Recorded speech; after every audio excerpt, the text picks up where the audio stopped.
Climbing Mount Everest is a challenge so insurmountable that only a few thousand people can ever say they have done it.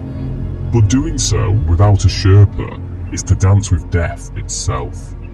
Mount Everest possesses many obstacles for anyone who attempts to reach its peak, from navigating the deadly Khumbu icefall to avoiding high-altitude cerebral edema in the death zone, or the truly unpredictable nature of an avalanche. This is why the mountain has claimed the lives of over 340 people.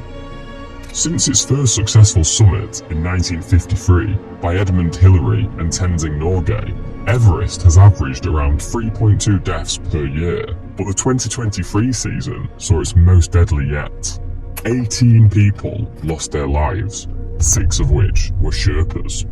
In 2024, that number came down to 9, which is still 9 too many. Despite the evident risks, Everest tourism is on the up. The 2023 season saw a record number of permits granted by the Nepal government, a total of 454. An ever-increasing number of hopeful summiteers becomes an issue when you realise that there is a relatively narrow window to reach the peak of Mount Everest.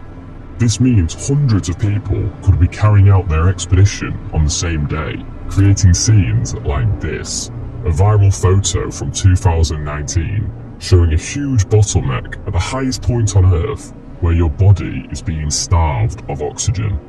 But on top of all this, the heroic Sherpas, who are vital in giving these climbers the greatest chance of surviving, are starting to turn their back on mountaineering, with some of them predicting there will be no Sherpas remaining in just 10 years' time. So to understand why Mount Everest is becoming more deadly to climb, we need to discuss the key role of the Sherpa, the growing popularity of the mountain, and finally, why the number of Sherpas is falling.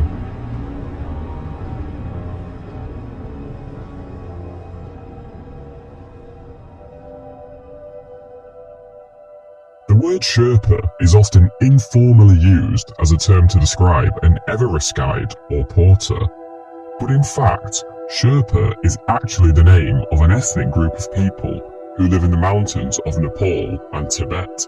Sherpas are the only reason Everest has a death rate of about 1% and not much higher.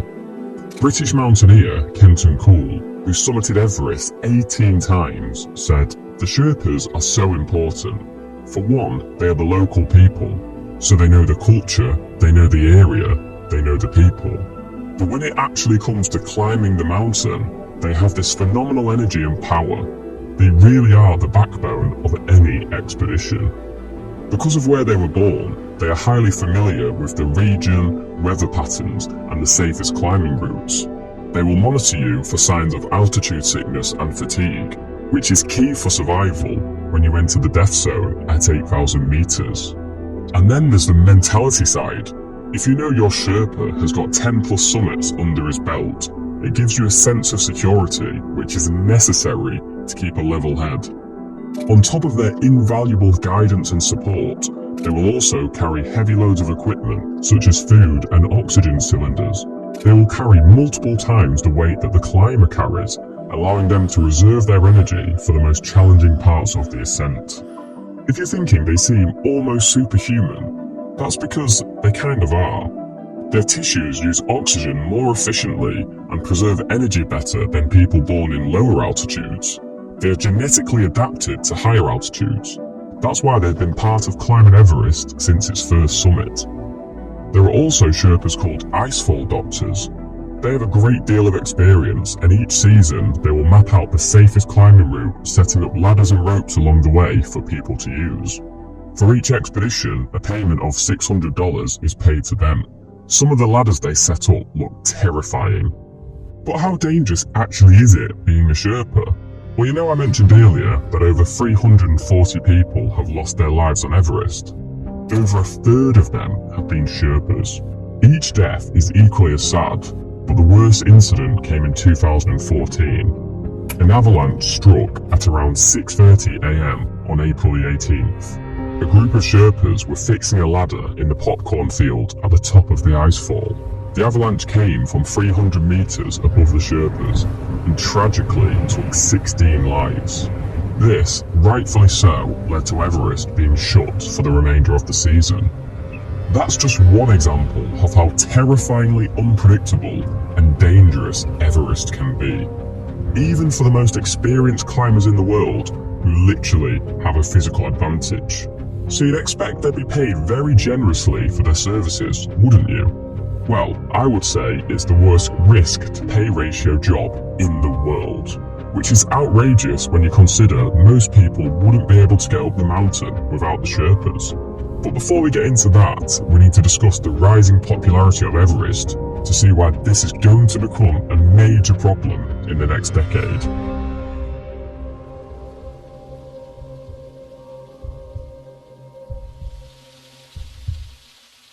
So as we've just established, you need a Sherpa to climb Mount Everest, and in 2019, Nepal enforced a new rule which states climbers must be accompanied by a guide at all times, no solo climbs. When you combine that with a record number of permits granted in 2023, with 454 and 421 permits in 2024, you can see why the demand for Sherpas is on the up. March to May is widely regarded as the best period to summit Mount Everest. Temperatures are rising, wind speeds are lower, and the skies are clearer. This ideal window means a lot of people are summiting at the same time. In fact, on the 23rd of May 2019, a record 354 people reached the peak on the same day. Overcrowding can lead to bottlenecks, increasing the time climbers spend in the death zone, where oxygen levels are critically low. Could you actually imagine spending months on your expedition to reach a place on Earth that only a tiny percentage of people will ever experience, to then have to queue at the top? Incredibly, the data suggests that overcrowding hasn't significantly impacted success rates or death rates. However, this does not mean to say that the data will not change, especially if the popularity of Everest increases as the number of experienced Sherpas decreases. The president of the Nepal National Mountain Guide Association said this: "The climbing pattern has changed. It used to be hardened climbers, but now it's a lot of novice climbers who want to get to the summit of Everest." A sad byproduct of this increased popularity is the amount of litter left on the mountain. This was an Instagram post from a Sherpa in 2023. There are tents, empty oxygen bottles, and so much more rubbish just left on the mountain. This isn't a new trend either. When parts of Everest melt, it exposes rubbish left from years or even decades ago. It's crazy to me that people pay up to $100,000 to experience one of the most pure and breathtaking places on Earth, yet they still can't clean up after themselves. To combat this, in 2019, the Nepali government launched a campaign to clear 10,000 kilograms of rubbish from the mountain. They also started a deposit initiative, which has been running since 2014. Anyone visiting Mount Everest has to pay a $4,000 deposit, and the money is refunded if the person returns with 8 kilograms of garbage, which is roughly what one human is expected to create. Evidently, there are potential issues bubbling up on Everest due to the overpopulation, but nothing will make Everest more deadly than if all of the Sherpas quit.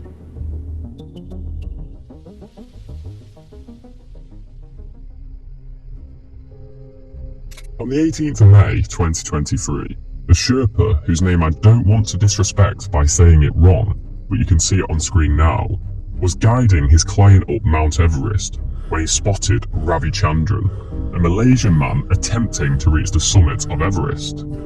He saw him shaking, clinging onto a rope in the death zone.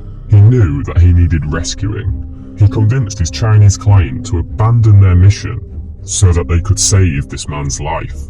Over the course of 6 hours, he carried him on his back from an altitude of 8,000 meters, knowing that he would have died alone without his help.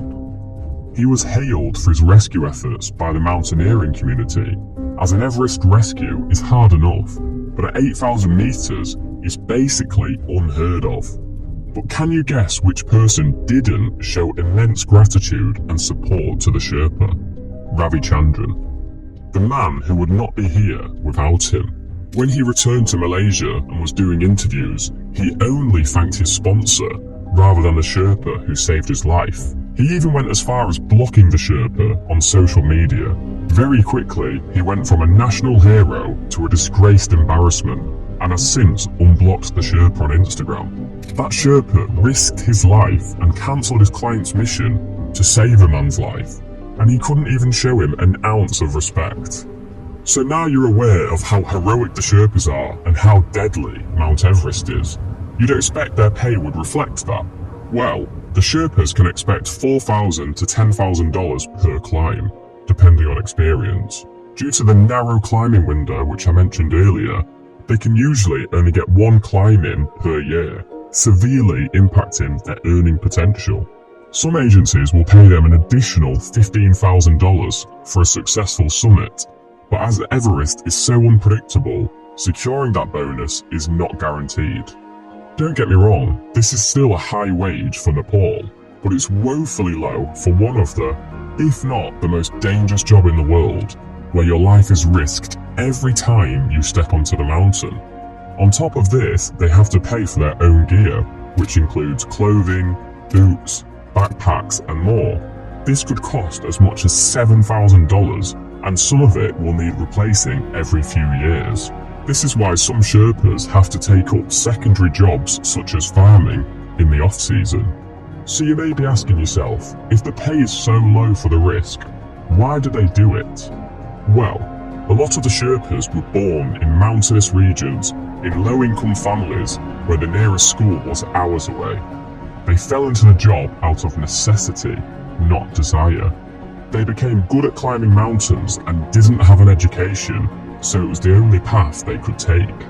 But nowadays, these Sherpas are able to send their children to school in places like Kathmandu. These children are becoming educated and don't grow up wanting to risk their lives to climb Everest, especially with a growing job market in Nepal. Simply put, their children don't want to become Sherpas, and they don't want their children to become Sherpas. Money isn't everything in life. In 2025, there is a plan to increase permits from $11,000 to $15,000, which should increase the salaries for mountain guides. But this feels like a small drop in the ocean. That's why some Sherpas predict there may not be any of them left in as little as 10 years. Evidently, there are themes of entitlement and lack of respect for both the mountain and for those who know it best. As the number of life-saving Sherpas fall, whilst more people seek to reach its peak, Everest will become much more deadly to climb. Before the end of the year, I'll be releasing another video about Mount Everest and why it's dangerous, talking in detail about its weather, its location, its altitude, and the climbing routes, so make sure to subscribe for that one. In the meantime, I have a few other mountain videos about K2, Annapurna and the Matterhorn, which you will love if you've enjoyed this one. And if you want to support me any more, there's a link to my Patreon in the description, where the script for this video and other behind the scenes content is available.